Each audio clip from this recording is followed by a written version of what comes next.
Битката за работничките права деновиве преку протестите добиваат на конкурентност. Поради минималецот, а претходно и пандемијата, работниците во земјата во изминатите неколку месеци се соочуваат со губење на работните места, намалување на платите, кршење на работничките права, но и непочитување на законите од страна на работодавачите. 25 минути по повод 1 мај, меѓународниот ден на трудот, истражуваат дали македонските работници, обединети или самостојно, можат да ја добијат битката за пристојна работа и заработувачка. За облеката и чевлите да стигнат до блескавите трговски центри, некои работнички во Македонија буквално колабирираат. И сето тоа за минимална плата, а понекогаш ни за толку. Една работничка од градот на текстилот Штип, која сака да остане анонимна, говори за агонијата низ која минувала на работното место со собственикот во фирма, која важи за текстилен гигант во земјава. Јас беше вработена на неопределено работно време. Меѓутоа, работата поради корона кризата, значи малку се намали и газдата сакала најверојатно да намале од броја на вработените. Така. Пошто јас работиш у поголема компанија. Колку станува збор за некаде околу 300 вработени, мислам дека беме. Тоа е, него споменавте градот од кој што доаѓате, вие доаѓате од Штип, така? Да, од Штип. Од текстилниот град. Од текстилниот град. Да. Продолжете, од тој колектив од 300 луѓе, предпоставувам газдата дојде и што... Да, газдата најверојатно сакаше да ги намали вработените и најпрво, значи, понуди некои си договори, пошто јас беше, да кажеме, информирана дека моето име стое на списокот за една од тие заблудења и кога ги поднесемо, мислам кога ни ги даде договорите, значи да ги подпишеме. И јас не сакав да се подпишем, пошто беше се консултирала со гласен текстилец. 42 годишната шивачка со треперење во гласот појаснува дека стравот од отказ и реваншизам на газдата ја принудила таа со години да работи во нечовечки услови. Треба да бидат сплотени, а не да се плашат.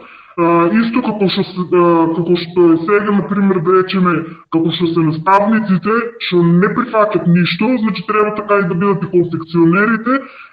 И мислам дека е смешно 18.000 плата да зима еден конфекционер за тоа што секој ден си ги боде очто у иглата. И мислам дека треба да излезат и конфекционерите на протест. Така. И благодарам. И треба да бидат малку по-храбри, да не се плашат.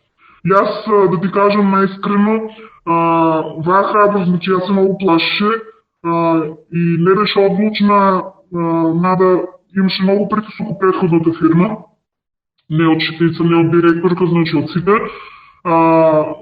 така речено мобинг, тортура и збора ми беше дека од тогајка од кој се издешавава, вие работи малку стана похрабра и не се плашам се. Што е да се деси, значи јас пак ти кажам, конфекција има еден куп, значи можеш да отидеш дека да сакаш, да тропнеш, ќе најдеш работа.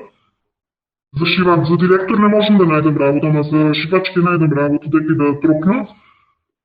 И мислам дека некоја сила им мене така да не се плаши. Нашата соговорничка, која зад неа има 18 години работен стаж, вели дека работниците во текстилната индустрија едва и крпат крај со примањата. Работниците зимат, значи 16, јас лично зимаше 16.000 плата. Не ги паријам. Меѓутоа сега и со покачувањето на минималецот, значи луѓето у фирмата што останаа, значи зимат по 18.500. Сега тие што се зимат, па се зимат. Тие што не зимат, па не зимат плата. Овие 18.500 или 16, како што ги споменавте, тука ви беше вклучено... Се, тука ни беше вклучено, да речеме, саботите што сме ги работиле, значи државни празници што сме работиле, значи минатиот труд, значи се е било тие 16.000. Додека сега после ово нас што не напуди и малку изгледам и го чешла повеќе инспекцијата, значи гледам дека кажуват ми, нели, дека дава и за некоја си сабота ако одат на работа, дека исплаќаат, дека како прековремено, дека дават дополнително пари и минатиот труд исто не се плаќа. Соговорничката објаснува дека институциите се неми кога станува збор за заштитата на работничките права. Моето мислење е дека повеќе ги штитат газдите отколку работниците. Зошто е тоа така? Не знам, сега баш така во моменту не знам трудови инспекторат, пошто се менат, нели, не знам како реагират, а иначе пред тоа знаеја да дојдат, значи како трудов инспекторат јас лично, да сум на место на таква институција, би одела и би прашала работничката дали малтретирана, дали останува прековремено, какво и да работи, што и да работи. Меѓутоа газдите кај нас не дозволува инспекторката да улезе долу у погоно или право кача долу у канцеларијата, па и напунат торбичките и си отиде инспекцијата. Гласен текстилец е здруженијето кое неуморно се бори за и со работниците и работничките права во текстилната, кожарската и чевларската индустрија, чии работнички права често претрпуваат прекршоци. Криво ми е што се уште ја разговарам и по 5 години наше работење како невладина организација. Криво ми е што ден денеска треба да збориме за основни услови за работа. Криво ми е што уште збориме за мобинг врз жени работнички. Како и тоа дека се уште поради тоа што нема ефикасна евиденција на работно време, ние збориме за покачување на минималец, кој што, пазете, повторно не се почитува. Поради таа евиденција на работно време, која што не е ефикасна, ние збориме и за неплатена прековременна работа за државен празник или работа во ден на неделен одмор, и тоа дека од законски 20 дена одмор ние користиме 5. Ампева прецизно ги посочува слабостите кои ги создаде минималецот во текстилната индустрија. Имавме неколку состанока и барање и до Државен трудов инспекторат, меѓутоа и до Управата за јавни приходи, пошто следеше и состанок со директорката каде што разговаравме дека е итно промена на системот за исплата на плати, за да не слушаме небулози од типот на имаме 18.000 денара плата или лани полан имавме 15.000 денара плата, а имаме исплата на 2 денара плата. За не слушаме за такви некои небулози, нас не се потребни системски решенија. Инаку, и ние со работодавачите, ние се чудиме како тоа на Балкан имаме толку паметни работодавачи кои што секој пат за секое друго законско решение тие наоѓаат начин како едноставно да го заобиколат и да го однесат во своја корист. Генералната слика со работничките права во земјава е катастрофална и поразителна. Во услови на економска криза, државите во светот, но и нашата, даваат помош и поддршка на приватниот сектор да се намалат штетите, да се задржат работните места и да има редовна исплата на плати. Сепак, партизацијата и корупцијата во земјава го прават невидливо за институциите кршењето на работничките права од страна на газдите.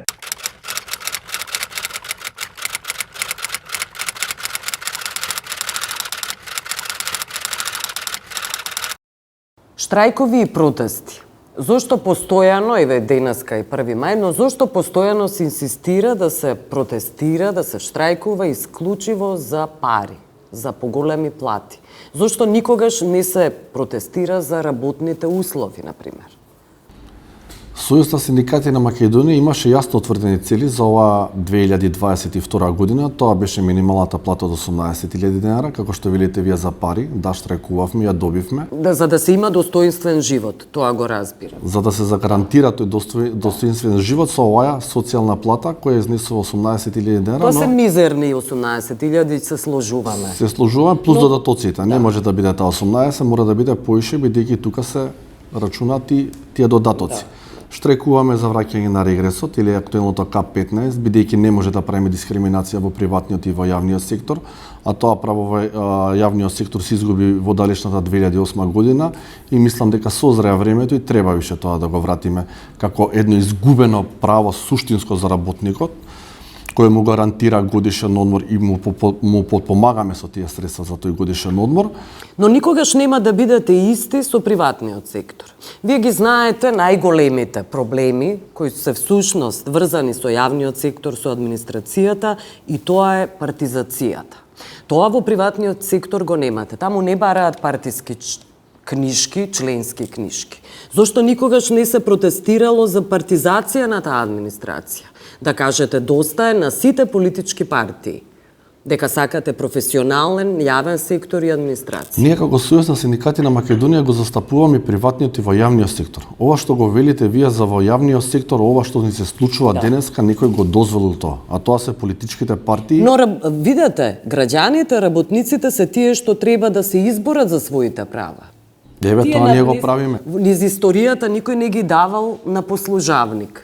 Борбата е таа што ги создава во сушност тие основни човекови работнички права. Сојуз на синдикати јавно зборува за тие неработници кои се водат на платните списоци, земаат плата. И тоа више не е табу тема во Сојузот на синдикати на Македонија. Јас јавно тоа го зборам. Еве, на протестот во пошта што го имавме, тоа е штрајкот во пошта, го зборам и јавно на тие отворени седници на економски и социјален совет, каде што им предочувам на министрите да си го средат тоа што го имаат, бидејќи на крајот од денот ние работниците ја трпиме штетата и зборат за нас дека сме непродуктивни. Зборам за во јавниот сектор, не баш напротив, некои работници работат за 2 работни места работа, бидејќи неговиот колега кој е декларативен работник не доаѓа на тоа работно место и го демотивира тој работник и на некој начин. Да. Но сте немоćни, сакате да кажете, да ги промените работите во општеството. Не, ние работиме на тој случај и јавно збориме, со ваша помош медиумите, ние тоа треба да го распространиме низ целиот народ и више народот да биде свестен, баш што велите вие тоа, од даноците од приватниот сектор, да знаеме какви неработници плаќаме. И јас како прв синдикалец во Сојуз на синдикати на Македонија нема да дозволам платите, парите да се трошат на некој што не работи, а зима плата. Тоа значи дека следниот протест можам да заклучам дека ќе биде токму за ова. Да се кренете, да разговарате со сите лидери на политичките партии и да побарате мерит системот во администрацијата и јавниот сектор да почне на вистина да функционира. Да се преиспита целата администрација колку е квалификувана. Така е, на сеопштесна анализа, каде што на вистина треба да се направи и во образованието, и во здравството, и во војската, и во полицијата, колку на вистина ни е потребно за да обстои оваа држава и да може континуирано да растат платите, континуирано се подобруваат условите за работа и да функционираме како едно општество кој секој ќе си го најде своето место и го заслужува на работно место што на вистина знае да го работи. А не за неработници кои се водат на платни списоци и земаат плата на грбот на останатите работници. Да. Имате ли имиња и презимиња на тие неработници? Точно дали знаете за кого става? Ние имаме инсайдерски информации баш од работниците, на кои им ги предочуваме на директорите и на дел од министрите во нивните министерства. И ништо не прават. Па оние рекоа дека ќе прават, дека онamo каде што постапивме, на вистина луѓето постапија во пошта, више тоа се санира и се испитува дали на вистина е тоа така. И ја мислам во брзо време ќе имаме резултати ова што го збориме и првен ќе се роди свеста кај партиите дека не може да вработат никој тој да не да наработи да зима плата. Тоа е гласачка машинерија практично, за тоа служат тие вработени партиски кадри. Ние како представници на работниците се грижиме за работниците и за нивните работни места. Да. Нас не интересира. Ние сме политичка организација, не интересираат партиите, но покрај што сакаат тоа... да не обојат дека ние сме на вајлената таа страна, очигледно му сметаме на некој бидејќи ги решаваме проблемите од работен однос кој деценијски се одовлекува и некој немаше храброст да го каже. Еве ние правиме, недела ја направивме на вистина на работен ден. Оние што работат во недела зимаат минимум 50% покачена дневница, а 100% во трговијата. Потоа исто тоа реалност дојде 18.000 плата и скале со зголемување на останатите плати, каде што велиме ние во интерес на сите социјални партнери да биде зголемена за прв пат во еден износ колку што е зголемена минималната плата, а тоа е 2806 денара. и сакаме да кажеме дека ние сме солидарни, како што земала хигиеничарот 2800 денара, да земе покачување председателот на државата 2806 денара и на некој начин овие работнички права да ги сведеме на максимум, дека и на вистина треба да се прочитуваат без разлика дали се во приватниот или во јавниот сектор. Добро, благодарам за овој разговор. Благодарам и на вас.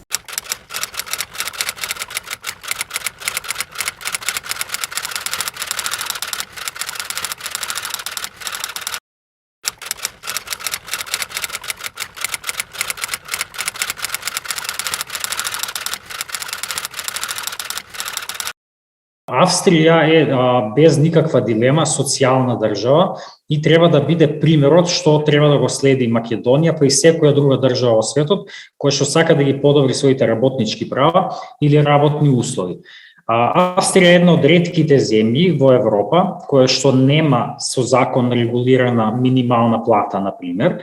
Туку основата на сите работни односи, на сите, да кажеме, регулативи во однос со работна регулатива, целата работна регулатива е на колективните договори. Се разбира, постои закон за работни односи, повеќе такви закони, но тие се само, да кажеме, општата рамка.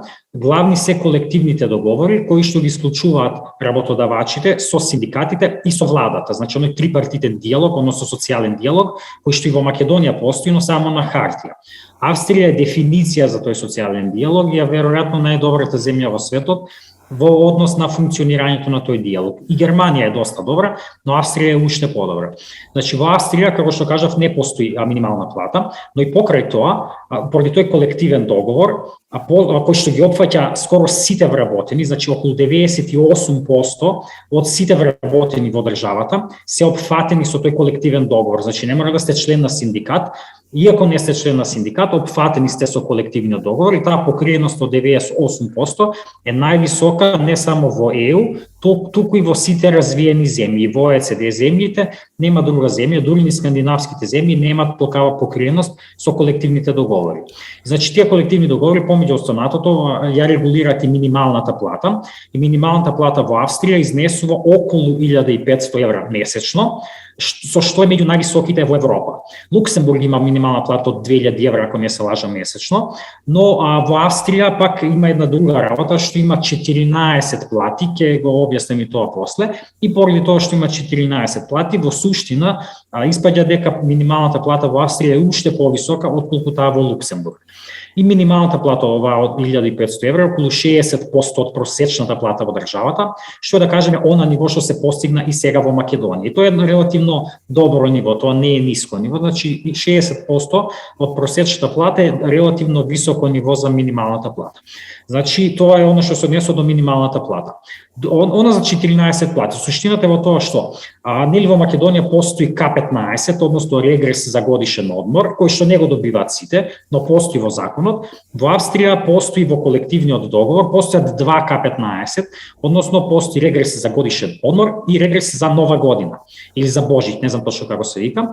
И поради тоа секој работник добива 14 плати, значи 12 плати за секој месец плюс овие дополнителни две плати, и тоа го има скоро секој, веројатно 98% од вработените. Ја не сум сретнал човек тука што нема 14 плати.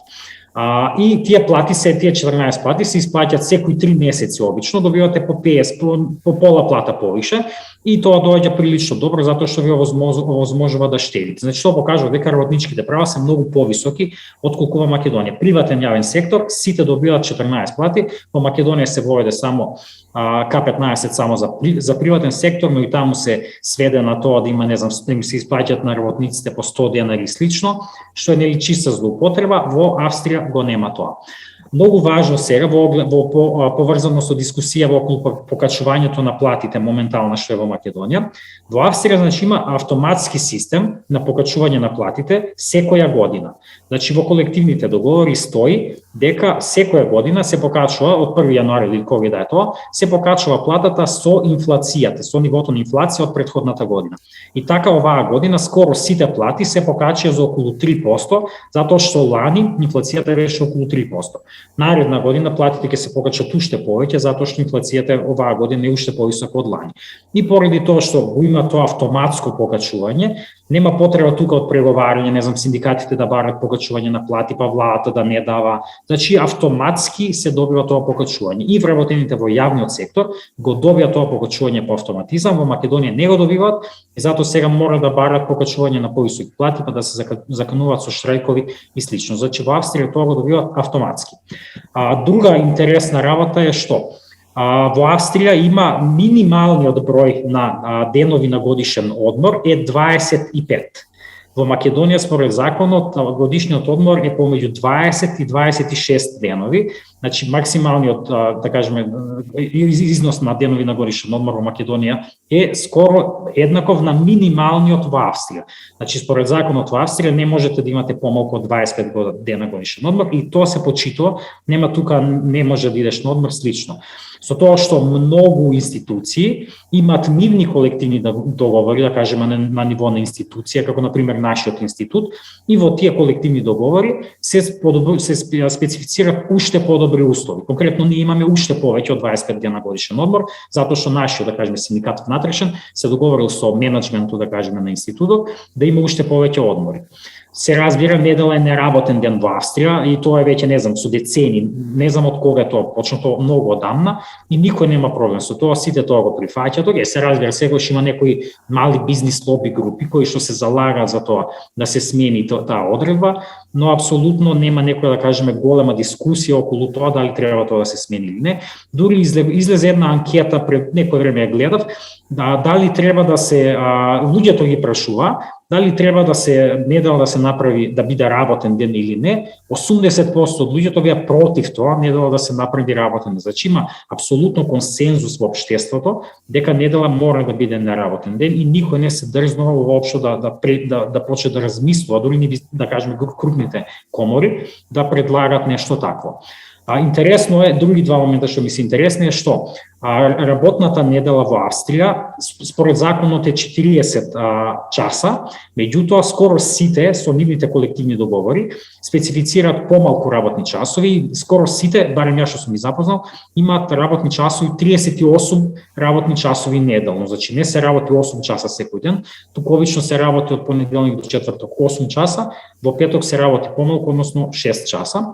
И многу интересно друго што ми беше дека платите се исплаќаат на почетокот на месецот. Значи не се исплаќа платата откако ќе завршите, ќе сработите првиот месец, туку платата ви се исплаќа на почетокот на месецот. Во Македонија просто дискусија сега околу тоа дали да се помести рокот за исплаќање на платата, мислам дека 15 по завршетокот на месецот, да се помести тоа до 5, има такви некои предлози. Ево Австрија не е, да кажеме, 35 дена, 5 ден во наредниот месец, туку е практично 5-тиот ден во тековниот месец, значи еден месец порано отколку тоа што е во Македонија. Така што тоа е некое мое генерално видување за работничките права во Австрија, дефинитивно се многу повисоки од тие во Македонија и се едни од највисоките во Европа.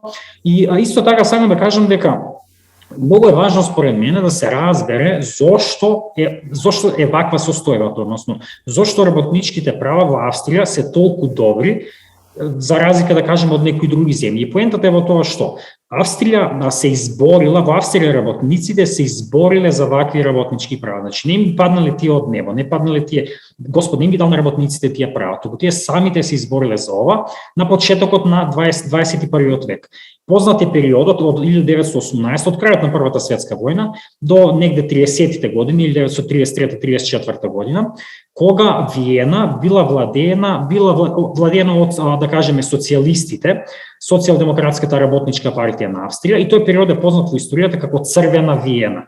Виена е втор социјалистички град во светот по Париската комуна, со тоа што Црвена Виена била подолга, траела 16 години или нешто така. И практично тој е период кога Виена е водена од социјалистите и е водена за работниците. И во тој период, значи по Првата светска војна, се поставени основите на оваа модерна социјална австрийска држава. Значи тогаш се донесени скоро сите овие регулативи, Затоа што тогаш всушност Австрија и Виена биле многу имале голема сиромаштие, затоа што империјата пропаѓа, Првата светска војна е губат, има многу луѓе што се доселуваат тогаш во Австрија од останатите делови од империјата, има многу, да кажеме, работници и сиромашни луѓе во Виена, особено во Виена, и поради тоа има притисок за тоа да се воспостават вакви социјални мерки, односно страв од револуција, да кажеме, како што имаше претходно во Франција, да кажеме, пред, не знам, 70-80 години, и за да спречат револуција, има избори всушност тогаш во Австрија, и на изборите победува социјалистичката партија, и тогаш практично ги поставуваат темелите на сите овие работи. Значи, суштината е дека работниците мора да се изборат за своите права, и во Австрија тоа го направиле пред 100 години, како што во Австрија се изборила работниците за своите права пред 100 години, така во Македонија мора тоа да го направат денеска.